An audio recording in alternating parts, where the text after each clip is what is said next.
Narito na nagbabagang balita sa oras na ito. Bibili ang Department of National Defense ng 12 jet fighters mula sa South Korea at 8 combat helicopter mula Canada para sa Philippine Air Force. Nagkakahalaga ng 19 bilyong piso ang Fighting Eagle na sinasabing pinaka-advanced na light combat aircraft sa South Korea. Sa isinagawang paglagda ng kontrata sa Camp Aguinaldo, kasama ring bibilhin ang 8 combat utility helicopter na nagkakahalaga ng 5 bilyong piso. Gagamitin ang 5 rito bilang multi-role helicopter, habang ang natitirang 3 ay para sa mga opisyal ng pamahalaan. Darating sa bansa ang mga nasabing jet fighter at helicopter sa susunod na taon. Halaga ng 19 bilyong piso ang Fighting Eagle na sinasabing pinaka-advanced na light combat aircraft sa South Korea.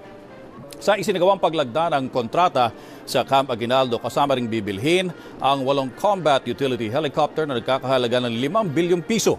Gagamitin ang 5 rito bilang multi-role helicopter, habang ang natitirang 3 ay para sa mga opisyal ng pamahalaan. Darating sa bansa ang mga nasabing jet fighter at helicopter sa susunod na taon.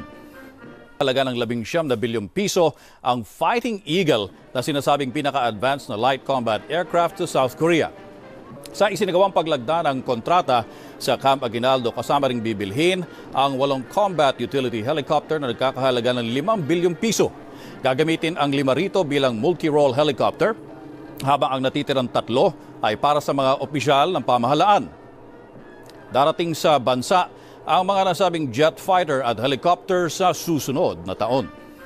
Gamitin ang 5 rito bilang multi-role helicopter, habang ang natitirang 3 ay para sa mga opisyal ng pamahalaan.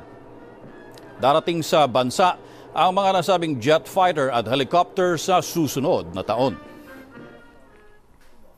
Manatiling nakatutok sa ABS-CBN para sa iba pa nagbabagang balita. Ako po si Tony Velasquez. Narito ang mga balitang dapat abangan mamaya sa Bandila. Testigo, umaming inutusan siya para siraan ang isang Deputy Commissioner ng Customs.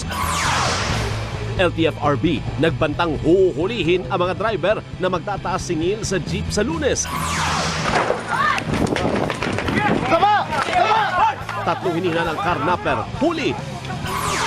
At Ann Curtis, binirit ang Let It Go.